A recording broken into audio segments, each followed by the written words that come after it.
Hello everyone. तो कैसे हैं आप लोग? उम्मीद है आप लोग काफी अच्छे होंगे। तो स्वागत है आपका हमारे यूट्यूब चैनल पे। सो फ्रेंड्स, आज हम आ चुके हैं एक और नई वीडियो के साथ, जिसमें आज हम लोग पढ़ने वाले हैं बीए का semester first BA program, BA honours, BCom सभी स्टूडेंट्स के लिए होने वाला ईवीएस का सब्जेक्ट है। लेसन नंबर 8 है वायु, शोर और परमाणु प्रदूषण। ठीक है, इसका लेक्चर नंबर 2 है, क्योंकि लेसन 8 का लेक्चर नंबर 1 जो है हमने कंप्लीट कर लिया है, और इसमें आज हम लोग डिस्कस करने वाले हैं लेक्चर नंबर 2 के जो पॉइंट बच गए थे वो सभी। ठीक है, तो ज्यादा फार्म ना भरते हुए स्टार्ट करते हैं आज की वीडियो। लेकिन उससे पहले अगर आप लोग हमारे चैनल पर नए तो प्लीज चैनल को सब्सक्राइब करें एंड ध्यान से बेल आइकन को ऑन करें, ताकि आने वाली जितनी भी न्यू वीडियोज उन सभी की नोटिफिकेशन आप लोगों तक पहुंच जाए।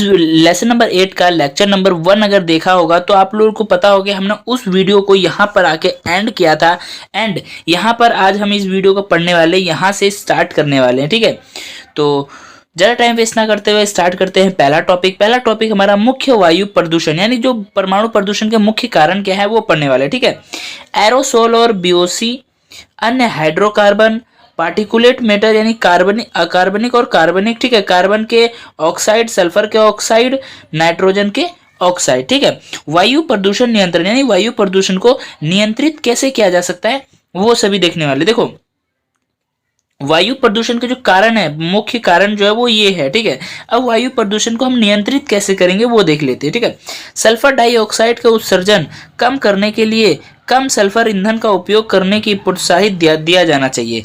यानी कि सल्फर डाइऑक्साइड जो है इसकी उत्सर्जनता को कम करने के लिए हमें सल्फर ईंधन का उपयोग जो है कम करना पड़ेगा। ठीक है, इसके कम उपयोग के लिए हमें प्रोत्साहन करना पड़ेगा।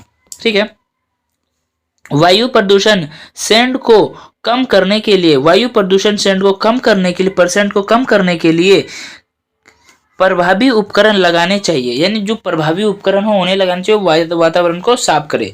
स्रोत से प्रदूषकों में कमी लाने के लिए गले, स्क्रब, चक्रवात विभाजन, इलेक्ट्रोस्टिक, प्रेसिपिटेट आदि उपकरण लगाने चाहिए। ठीक है, देखो यहाँ पे फ्रेंड्स कुछ बड़े बड़े वर्ड है जो कि थोड़ा पढ़ने में प्रॉब्लम हो रही, तो आप लोग इसको मैनेज कर लेना और आप लोग भी इसको पढ़ लेना। ठीक है, प्रेसिपेटर लिखा हुआ है। ठीक है, पुराने विंटेज वाहनों का उन्मूलन करना चाहिए। जो पुराने कार हैं उनको हटाना चाहिए, उन्मूलन करना चाहिए। वाहनों के विभिन्न सेंटों के इंजन में उत्प्रेरक कन्वर्टर फिट किया जाना चाहिए, ताकि रसायन प्रक्रिया के माध्यम से हानिकारक गैसों में परिवर्तित करने में महत्वपूर्ण भूमिका निभा सके। यानी कि जो वाहन है उनके इंजनों में कन्वर्टर फिट करने चाहिए, जो कि क्या है, जो रासायनिक प्रतिक्रिया जो वहाँ पे धुआं बनेगा, जो गैस निकलेगी उस गैस को थोड़ा कम कर सके, या फिर उस गैस में जो विषैले गैस है उनको फिल्टर कर सके और फिर बाहर निकाले, ताकि गैस जो है हमारे वातावरण को खराब ना करे। ठीक है, वाहनों में अनलेडेड पेट्रोल यानी कि बिना शीशे वाली पेट्रोल का उपयोग किया जाना चाहिए। खासकर दिल्ली में गैसोलीन ईंधन को शीशा उत्सर्जन कम करना चाहिए, यानी जो पेट्रोल होता है उसमें शीशे का उपयोग किया जाता है। ठीक है, वायु प्रदूषकों को, वो ताकि चमकता रहे, अच्छा लगे पेट्रोल, है ना। वायु प्रदूषकों के उत्सर्जन को रोकने के लिए सीएनजी, एलपीजी, बायोडीजल, वनस्पति तेल, इथेनॉल आदि जैसी गैसोलीन ईंधनों के स्थान पर वैकल्पिक ईंधन का उपयोग किया जाना चाहिए। इनके स्थान पर किसका उपयोग किया जाती है? जो गैसोलीन ईंधन के स्थान पर वैकल्पिक यानी जो उपयोग किए जा सके उनका उपयोग किया जा सके। ठीक है, इलेक्ट्रिक वाहनों के उपयोग को बढ़ावा देना चाहिए। आजकल देख रहे हो कि बहुत सारी इलेक्ट्रिक वाहनें, गाड़ियां आ रही है, तो इलेक्ट्रिक वाहनों को पर भी बढ़ावा दिया जाना चाहिए। ठीक है, अब आता है हमारा ध्वनि प्रदूषण। शोर एक अवांछित और अप्रिय ध्वनि है। जो आवाज है वो बहुत ही ज्यादा एक अवांछित और अप्रिय ध्वनि है। ध्वनि प्रदूषण वायुमंडल में उपस्थित अवांछित ध्वनि है जो कुछ प्रतिकूल प्रभाव या आवश्यक शोर पैदा करता है। यानी कि सभी जो आवाजें हैं वो ध्वनि प्रदूषण नहीं करती हैं। ठीक है, कुछ आवाजें हैं जो ध्वनि प्रदूषण करती है, जो हमारे वायुमंडल में अवांछित है, यानी अत्यधिक है, अवांछित है, वो ध्वनि प्रदूषण पैदा करती है। उच्च तीव्रता वाले ध्वनि के भौतिक शारीरिक प्रभाव हो सकते हैं जो बेहद हानिकारक हो सकते हैं। ध्वनि की तीव्रता को डेसिबल के संदर्भ में मापा जाता है। डेसिबल से नापा जाता है किसको? ध्वनि के माप का। ठीक है, ध्वनि माप क्या है? डेसिबल। ध्वनि प्रदूषण के स्रोत, यानी हम देखेंगे ध्वनि प्रदूषण जो है उसके स्रोत क्या है। ध्वनि उत्पादन के लिए घर के अंदर और बाहर कई स्रोत उपलब्ध है। हमारे घरों में सबसे आम स्रोत mixer mixer grinder, vacuum cleaner, washing machine, cooler, air conditioner, radio और टीवी सिस्टम जैसे गैजेट्स हैं। जबकि बाहरी स्रोत है कारखाने, वाहन, हवाई जहाज, ट्रक, लाउड स्पीकर और विभिन्न त्योहारों में उपयोग किए जाने वाले पटाखे। ये क्या है, हमारे स्रोत हैं ध्वनि प्रदूषण के। ठीक है, ध्वनि प्रदूषण के प्रभाव। अब हम देखने वाले जो ध्वनि प्रदूषण से प्रभाव क्या होता है, हमें क्या क्या प्रभाव पड़ता है। उच्च तीव्रता ध्वनि के प्रभाव, जो अधिक जो उच्च ध्वनि है उसका क्या प्रभाव होता है। ठीक है, तो देखो सेम है ना। तो मैं थोड़ा एक बार पीछे करूंगा। हाँ देखो, मशीनरी मोटरसाइकिल। ठीक है, मशीनरी मोटरसाइकिल उच्च तीव्रता वाले संगीत प्रणाली आदि द्वारा उत्सर्जित ध्वनि 80 से 100 डीबी होती है। ठीक है, 80 से 100 डीबी होती है। तांत्रिक तनाव और हृदय संबंधी समस्याओं जैसे हृदय रोग और रक्तचाप आदि उत्पन्न करके भावनात्मक और व्यवहार परिवर्तन का कारण बन सकता है। इस तरह के मशीनरी संपर्क में रहने से पूर्ण बहरापन हो सकता है और रक्त में इलेक्ट कोलेस्ट्रॉल के स्तर में वृद्धि हो सकती है। सॉरी फ्रेंड्स, यहाँ पे कोलेस्ट्रॉल है, मैं इलेक्ट्रिक कुछ और ही पढ़ रहा था, तो इसके लिए सॉरी। देखो ये सभी चीजें जो हैं ये क्या है, मशीनरी जो मोटरसाइकिल्स हैं जो उत्पन्न उच्च तीव्रता वाले संगीत प्रणाली है। जैसे कि मशीनों से मोटरसाइकिलों से जो उच्च संगीत है, उच्च तीव्रता वाली जो संगीत उत्पन्न करती है उनसे जो मतलब कि 80 से 100 डीबी से अत्यधिक ध्वनि का उत्सर्जन करती है, वो हमारे लिए हानिकारक है। ठीक है, जिससे क्या है, तांत्रिक तनाव होगा, हृदय संबंधी समस्याएं होंगी, रक्तचाप होगा, हार्ट अटैक आने की भी संभावना रहेगी और लोग क्या है, व्यवहार परिवर्तन का कारण बन जाएगा, यानी व्यवहार में परिवर्तन आ जाएगा। मशीनरी संपर्क में रहने अगर हमेशा रहे तो बहरापन भी आ सकता है। रक्त में जो कोलेस्ट्रॉल यानी कि शुगर की मात्रा में वृद्धि होगी। ठीक है, अब विस्फोटक ध्वनि का प्रभाव, जो हम पटाखे वगैरह फोड़ते हैं उसका क्या प्रभाव होता है। 110 डीबी, यहाँ पे देखो 80 से 100 डीबी की बात हुई थी, यहाँ पे 110 डीबी से ऊपर की ध्वनि को विस्फोटक ध्वनि कहते हैं, जो पटाखे, ट्रेन, मोटरसाइकिल आदि द्वारा उत्पन्न होती है। इस तरह की ध्वनि आसानी से उल्टी, आंतरिक कान के गंभीर आघात और पूर्ण बहरापन पैदा कर सकते हैं या सकती है।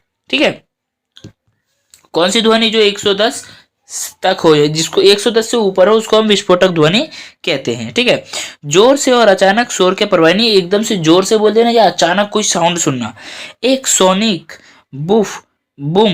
सोनिक बूम चौंका देने वाला प्रभाव और मस्तिष्क को भी नुकसान पहुंचाता है। यह संपत्ति को भी नुकसान पहुंचाता है, जो खिड़की टूटना इत्यादि। यानी कि एक सोनिक बूम यानी अचानक से जो आवाज आता है, हमारा मस्तिष्क क्या होता है, उस चीज के लिए रेडी नहीं रहता है और एकदम से जब आएगा तो मस्तिष्क पे प्रभाव पड़ेगा, जो कि हमारे दिमाग को या कान को हमें मतलब मानसिक रूप से हमें प्रभावित करेगा। ठीक है, और जब एकदम से आवाज आती है, तेज ध्वनि आती है, तो क्या है कि कांच टूट जाते हैं, साउंड की वजह से आपने देखा होगा कांच वगैरह भी टूट जाते हैं। ठीक है, अब हम देखेंगे अपना नेक्स्ट टॉपिक या पॉइंट। नेक्स्ट पॉइंट हमारा रुक रुक कर आने वाली आवाज के प्रभाव, यानी जो रुक रुक के आवाज आती है उसका क्या प्रभाव होता है। ऐसी ध्वनि बहुत परेशान करने वाली होती है। जैसे आपने डीजे के देखा, जो बुफर बजते हैं, जो बुफ्स बजते हैं, डीजे के बुफर बजते हैं, उसकी आवाज जो काफी ज्यादा लाउड होते हैं, जो कि एकदम धरती को भी ऐसा लगता है हिला रहे हो। और जो बेस आता है वो बेस रुक रुक का आता है, जिसके क्या होता है, अजीब सा हमें फील होता है। ठीक है, और मनोवैज्ञानिक बीमारी करता है, यानी हमारे मानसिक रूप को मनोवैज्ञानिक रूप से प्रभावित करता है। जैसे कि हवाई जहाज की नियमित ध्वनि वाले क्षेत्र में पाए जाते हैं, जहाँ पे हवाई जहाज नियमित रूप से आते जाते रहते हैं, वहां पर ऐसी आवाजें पाई जाती हैं, रुक रुक कर आने वाली आवाजें होती हैं। ठीक है, अब हम देखेंगे अगर शोर अगर कम रहे तो उसका क्या प्रभाव है। यह कोविड, सड़कों, रेडियो और टीवी आदि द्वारा उत्पादित आम शोर है। इसे बातचीत में हस्तक्षेप और भावनात्मक और व्यवहार संबंध तनाव कर सकता है। इस तरह के शोर से शराब, ड्रग और नींद की गोलियां की खपत बढ़ जाती है। यानी कि कम शोर का प्रभाव, यानी कि जो आम शोर होती है, हमारे टीवी का शोर हो गया, रेडियो का शोर हो गया, सड़क से आने वाली हॉर्न की आवाज हो गई, और भी सारी चीजें जो हम बातचीत करते हैं, वो सभी क्या हमें हमारे बातचीत में हस्तक्षेप और भावनात्मक और व्यवहार, यानी हमारे भावनाओं में और व्यवहार में तनाव उत्पन्न करता है। इस तरह से क्या होगा, ये इस ध्वनि से जो कम ध्वनि आती है, इससे क्या होगा, हमें शराब, ठीक है, हमें सोने के लिए, नींद आने के लिए शराब और किसी अन्य ड्रग वगैरह का यूज करना पड़ेगा जिससे कि हम लोग शांति से रह सके। ठीक है, अब आता है हमारा नेक्स्ट पॉइंट। नेक्स्ट पॉइंट है पूर्ण मौन के प्रभाव, यानी कि पूरी तरह से एकदम शांत रहे, जहां पे 0 से 5 dB तक साउंड रहे, जो हमारा मन में चलता है ना बस वो आए, जैसे दिल की धड़कन की आवाज आना। ठीक है, पूर्ण मौन भी मनुष्य के लिए अवांछनीय है। एक आदर्श अप्रतिध्वनि कमरे में कोई कुछ मिनटों के लिए रहे तो उसे असहज अनुभूति होगी, क्योंकि उसे दिल का धड़कन और कानों में गूंजने वाली आवाजें सुनाई देंगी। हालांकि ध्वनि मानव मस्तिष्क के लिए बहुत आवश्यक है। यानी तो पूर्ण ध्वनि जो रहेगी, पूरी तरीके से जो शांत ध्वनि रहेगी, तकरीबन एक कमरे में अगर 0.5 dB रहे तो ये कुछ मिनटों के लिए अच्छा लगेगा, लेकिन कुछ देर बाद ये क्या, कुछ मिनटों बाद ये असहज यानी कि परेशान करने लगेगा, क्योंकि ज्यादा शांति जगह भी हमें क्या अकेलापन महसूस करने लगता है, हमें सभी लोगों से अलग बिछड़ापन महसूस करवाने लग जाता है। ठीक है, तो देखो हमारे लिए आवाज भी मतलब ज्यादा भी जरूरत नहीं है और कम भी जरूरत नहीं है, हमें मीडियम चाहिए। कितना चाहिए, ना तो हमें अप चाहिए ना ही हमें डाउन चाहिए, हमें क्या चाहिए, मीडियम चाहिए। ठीक है,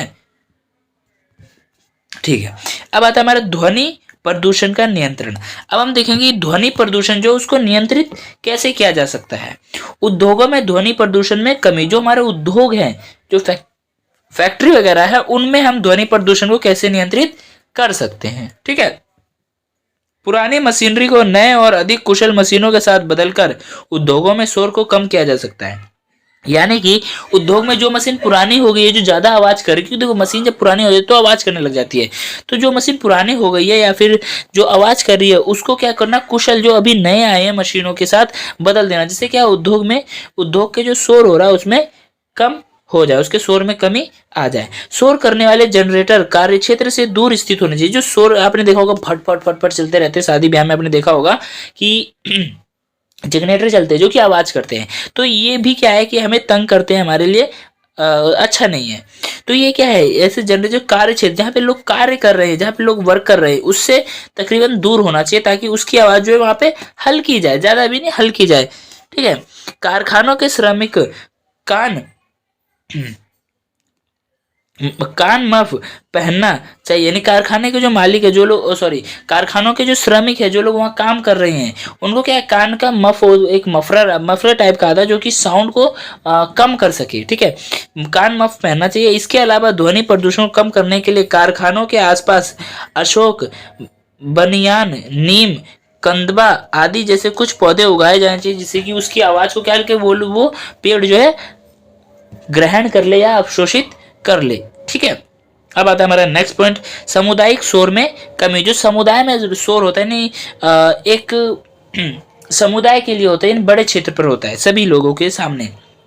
विवाह अन्य अवसरों में, देखो विवाह में बहुत सारे लोग होते हैं और फुल डीजे बजता, फुल बेस बजता, दुच्चू दुच्चू दुच्चू, तो ये सब चीजें होती है, तो ये सामुदायिक स्तर पर होता है। विवाह अन्य अवसरों में लाउड स्पीकरों के उपयोग पर प्रतिबंध एवं निश्चित अवधि के लिए अनुमति दी जानी चाहिए। यानी कि जो लाउड स्पीकर उन पर प्रतिबंध कर लगाना चाहिए, या तो फिर एक निश्चित अवधि दी जानी चाहिए, इस टाइम तक तुम बजा सकते हो। जैसे कि आप लोग दिल्ली एनसीआर में, दिल्ली में देख सकते हो कि रात में 10 साढ़े 10 बजे के बाद, मतलब 11 बजे के बाद जो है डीजे अलाउड नहीं है। ठीक है, उच्च ध्वनि तीव्रता के पटाखों के निर्माण, बिक्री और, यानी कि उच्च ध्वनि वाले जो पटाखे हैं उनका निर्माण, यानी कि उनका जो जहां से बन रहे हैं उनका बनने को रोकना, उनकी बिक्री को रोकना। ठीक है, क्योंकि जब बनने बंद हो जाएंगे तो बिकेगी नहीं। ठीक है, उपयोग पर भी प्रतिबंध लगाना चाहिए, लगाकर भी लगाना भी इसका उपयोग है, और उद्योग को ध्वनि प्रदूषण को नियंत्रित किया जा सकता है। ठीक है, यातायात शोर में कमी। यातायात क्या होते हैं, जो हमारे वाहन होते हैं, व्हीकल्स होते हैं, उनके शोर में कमी, जो गाड़ियां वगैरह चलती है उनसे आवाज जो निकलती है उसमें कमी। पुराने और ध्वनि उत्पादक मोटर वाहनों को सड़कों पर संचालन से वंचित किया जाना चाहिए। जो गाड़ियां पुरानी हो चुकी है, आपने देखा होगा दिल्ली में 10 साल तक है किसी भी चीज का। ठीक है, तो जो चीजें पुरानी हो गई हैं उनको हटा देना चाहिए और नई लानी चाहिए, क्योंकि पुरानी होने के बाद लोग क्या करती है, धुआं भी छोड़ेगी, जहरीली गैस भी छोड़ेगी और आवाज भी करेगी, तो ध्वनि प्रदूषण, वायु प्रदूषण भी करेगी। ठीक है, अनावश्यक रूप से हॉर्न बजाने को कानूनी रूप से प्रतिबंधित किया जाना चाहिए। बिना वजह लोग हॉर्न बजाते रहते हैं ना, तो उसको भी प्रतिबंधित किया जाना चाहिए, उस पर भी रोकथाम लगानी चाहिए और कोई कानून अच्छा सा बनाना चाहिए। ठीक है। राजमार्गों के साथ 50 फीट चौड़ी वृक्ष रोपण पत्तियां विकसित की जानी चाहिए। यानी कि जो राजमार्ग यानी जो आने जाने का रोड है उसके बगल बगल में जो क्या करें, पेड़ों को बोया जाए, ताकि जो पेड़ सॉरी जो वाहनों से निकलने वाला जो शोर है उसको वो अवशोषित कर सके, धुआं है उसको भी अवशोषित कर सके कुछ हद तक। ठीक है, इतना समझ में आया। अब आता है हमारा नेक्स्ट पॉइंट है हवाई जहाज और जेट शोर में कमी, जो जेट प्लेन होते हैं उनमें कमी। ठीक है। एयरपोर्ट आवासीय क्षेत्र से बहुत दूर स्थित होना चाहिए। जो एयरपोर्ट है वो जहाँ पे लोग रह रहे हैं उससे बहुत दूर होना चाहिए। एयरपोर्ट के आसपास ध्वनि प्रदूषण के स्तर को कम करने के लिए भारी और मोटी ग्रीन बेल्ट विकसित की जानी चाहिए।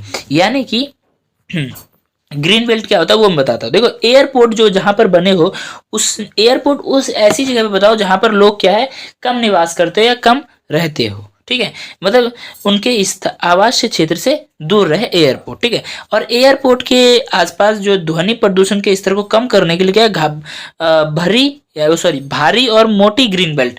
आपने देखा होगा एक साउंड प्रूफ एक ग्रीन ग्रीन करके एक प्लाई वो आती है, क्या बोलते हैं उसको, मतलब एक चादर जैसी आती है, प्लाई आप कह सकते हो एक तरह से। ठीक है, वो आती है, उसमें ग्रीन ग्रीन लगे रहते हैं जो क्या करते हैं साउंड को एब्जॉर्ब कर लेती है, साउंड को एब्जॉर्ब कर लेती है। शहरों और आवास प्रणाली की योजना, किसकी? शहरों और आवास प्रणालियों की योजना। ठीक है, उद्योगों और राजमार्गों से होने वाले ध्वनि प्रदूषण को कम करने के लिए अच्छी तरह से नियोजित शहरों को विकसित किया जाना चाहिए। आवासीय क्षेत्र के बीच पर्याप्त संख्या में ग्रीन बेल्ट होनी चाहिए। यानी कि आप कह सकते हो जो भी मैंने बताया एक प्लाई बोर्ड जैसी। आपने देखा होगा यूट्यूब चैनल पे काफ़ी सारे चैनल्स में आपने देखा होगा कि साउंड प्रूफ के लिए वो लगाते हैं कई सारी चीज़ें ग्रीन ग्रीन टाइप की, और भी कई कलर में आते। तो आप ग्रीन बेल्ट में ऐसा मान लो कि पेड़ों को बोना चाहिए। ठीक है, जो कि उनकी आवाज़ को अवशोषित कर सके। ठीक है, ध्वनि प्रदूषण का कानूनी नियंत्रण, यानी ध्वनि प्रदूषण जो है उस पर कानूनी रूप से क्या नियंत्रण किया गया या क्या करना चाहिए। ठीक है, अस्पतालों और शैक्षणिक संस्थाओं के पास लाइसेंस जोन बनाया जाना चाहिए। क्या बनाना चाहिए? लाइसेंस जोन बनाया जाना चाहिए। ध्वनि विस्तारक यंत्रों के उपयोग को सख्ती से प्रतिबंधित किया जाना चाहिए। जो ध्वनि विस्तार ध्वनि को बड़ी मात्रा में विस्तार यानी बढ़ाते हैं उन सभी पर सख्ती से प्रतिबंधित लगाना चाहिए, बहुत ही ज्यादा टाइटली उसको रोकथाम किया जाना चाहिए। ठीक है, सभी वाहनों में प्रभावी लाइसेंस कर होना चाहिए, यानी सभी जितने भी वाहन हैं उन सभी के पास लाइसेंस होना जरूरी है। और हॉर्न के अनियंत्रित रूप से बजाने पर, जो हॉर्न है उसको बिना वजह बजाने पर उसको क्या करना चाहिए? प्रतिबंध लगाना चाहिए और उनको दंडित करना चाहिए। ठीक है, मध्य रात्रि में विमान उड़ानों को प्रतिबंधित या कम से कम किया जाना चाहिए। यानी जो आधी रात के बाद, यानी कि आपने देखा होगा 11, 11:30, 12 बजे के बाद आपने देखा होगा दिल्ली में जो लोग रह रहे हैं, जो दिल्ली में निवास कर रहे हैं, वो लोग क्या, आपने देखा होगा कि दिल्ली में 10-11 बजे के बाद क्या होती है कि जो एरोप्लेन वगैरह है, जहाज वगैरह है, वो कम उड़ती है। मतलब उड़ती तो है, कम उड़ती, मतलब कम किया गया है, उन पर प्रतिबंध लगाया गया है, कानूनी रूप से ये कदम उठाए गए हैं। ठीक है, कारखानों में ध्वनिहीन मशीनों को बढ़ावा दिया गया है। ठीक है, यानी कि कारखानों में क्या है, जो ध्वनि ना करे, ध्वनिहीन मशीनों को बढ़ावा दिया गया है। शोर पर प्रतिबंध को कानूनी रूप से पालन करना चाहिए, यानी जो शोर है इसको प्रतिबंध लगाने पर कानूनी रूप से पालन करना चाहिए। ठीक है, ये तो हमारा ध्वनि प्रदूषण। ठीक है, तो सबसे पहले हमने क्या किया, प्रदूषण के कई सारे प्रकार थे। तो हमने वायु प्रदूषण किया। ठीक है, क्या क्या? वायु प्रदूषण किया, उसके बाद हमने किया ध्वनि प्रदूषण, और अब हम करने जा रहे हैं अपना नाभिक प्रदूषण, जो लास्ट टॉपिक हमारा रहने वाला होगा। ठीक है, नाभिक प्रदूषण क्या होता है? एक तरह से ये परमाणु वाला आप मान सकते हो। ठीक है, जो कि काफी ज्यादा हानिकारक होता है, विस्फोट ही आप मान सकते हो या केमिकल मान लो। ठीक है, नाभिक के आपदा परमाणु नाभिक से निकलने वाले विकिरण से होने वाला संभावित जोखिम है, जो मानव या पर्यावरण को नकारात्मक रूप से प्रभावित करता है, ना बुरी तरीके से प्रभावित करता है। रेडियोधर्मी वह प्रक्रिया है जिसके द्वारा एक स्थिर परमाणु अपने नाभिक से आयनकारी विकिरण के रूप में ऊर्जा उत्सर्जित करता है या उत्सर्जन करता है। ठीक है, और नाभिक के प्रदूषण के कारण, यानी नाभिक प्रदूषण जो होता है उसके कारण क्या है? नाभिक के दुर्घटना। ठीक है, परमाणु ऊर्जा हाल के दिनों में खोजे गए महत्वपूर्ण ऊर्जा स्रोत में से एक है। जो परमाणु ऊर्जा है, यानी जमीन से जो हमें ऊर्जा प्राप्त हो रही है, ठीक है, विस्फोट के रूप में, ये क्या है? हाल ही में खोजे गए एक महत्वपूर्ण ऊर्जा स्रोत के रूप में हमें मिला है या मौजूद है। ठीक है, परमाणु पदार्थ में उच्च ऊर्जा उसके उच्च गुप्त शक्ति के कारण होती है। जो परमाणु ऊर्जा है इसमें बहुत ज्यादा ऊर्जा, उच्च ऊर्जा होती है। वो किस वजह से होती है? इसके अंदर उच्च मात्रा में गुप्त ऊर्जा या गुप्त शक्ति होती है, जिसकी वजह से होता है। ठीक है, जो कि हमारे पर्यावरण को बहुत ज्यादा हानि पहुंचाता है। सुरक्षा मुद्दों के कारण परमाणु सामग्री के उपयोग को ज्यादा बढ़ावा नहीं दिया जाता है, लेकिन इसकी पर्यावरणीय सुरक्षा निर्धारित करने के लिए अनुसंधान अभी भी चल रहे हैं। इसका पर्यावरण सुरक्षा को निर्धारित करने के लिए अनुसंधान चल रही हैं। ठीक है, अब आता है हमारा नेक्स्ट पॉइंट है सामूहिक विनाश के हथियार, WMD, सामूहिक विनाश के हथियार। परमाणु मिसाइल और परमाणु बमों के उपयोग के साथ द्वितीय विश्व युद्ध समाप्त हुआ।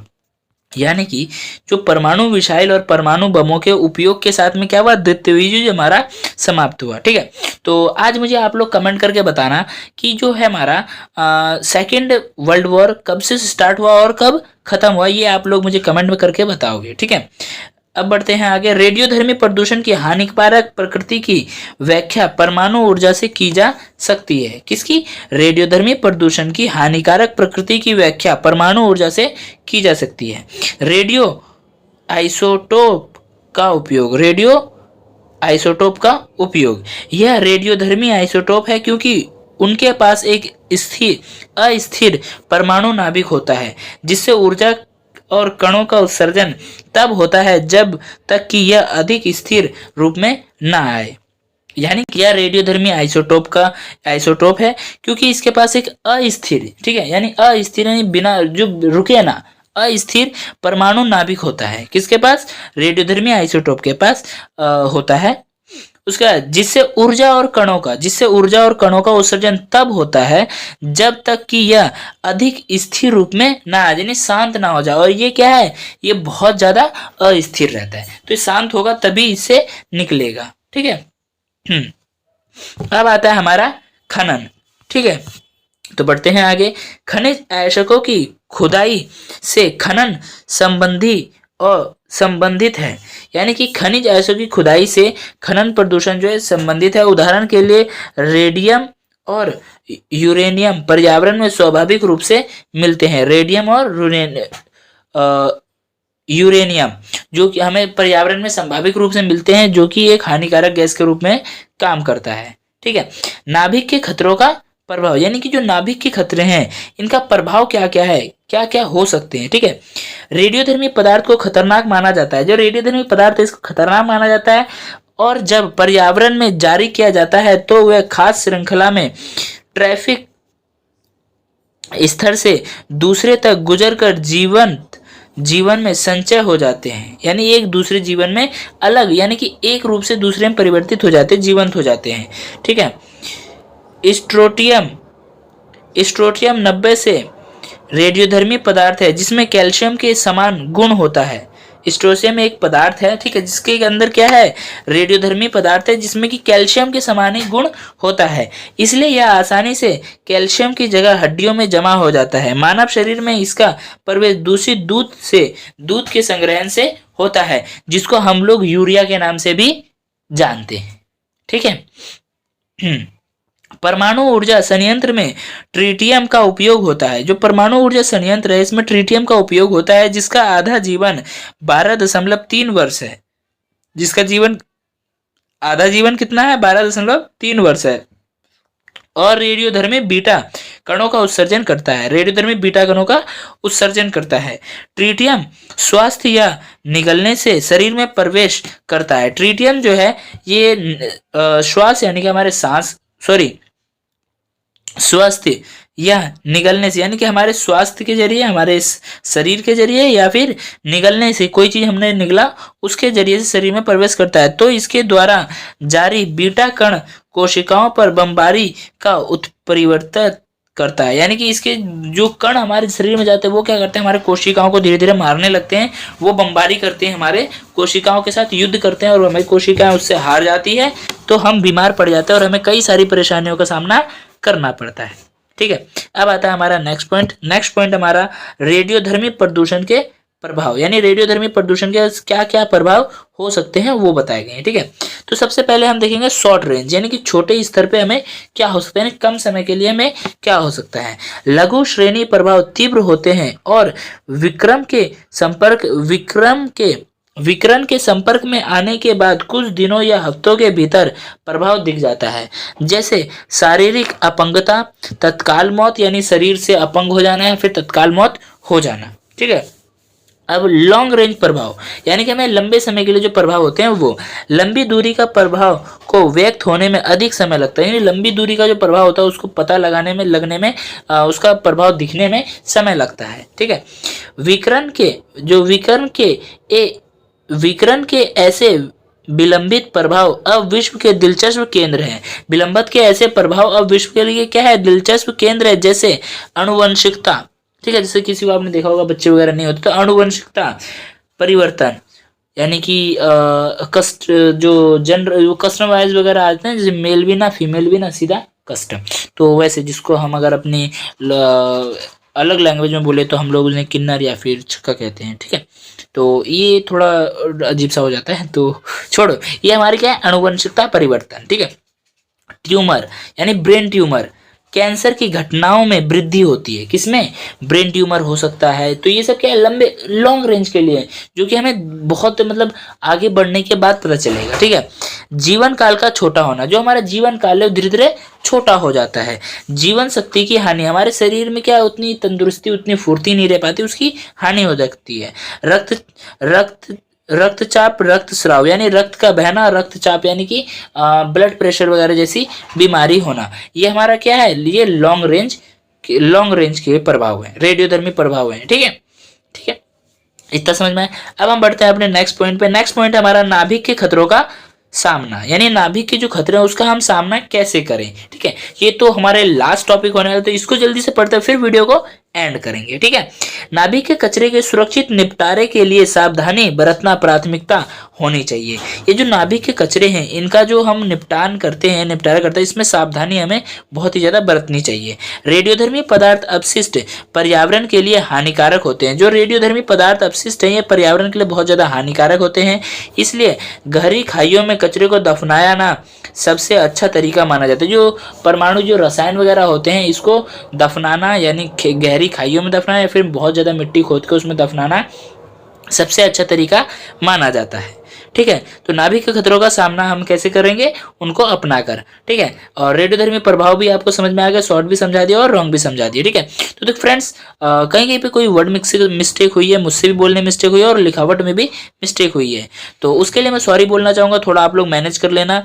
तो आज की वीडियो में इतना ही, अब हम मिलेंगे अपनी नेक्स्ट वीडियो में। आज की वीडियो में इतना ही, मिलते हैं नेक्स्ट वीडियो में। Bye bye, thanks for watching this video.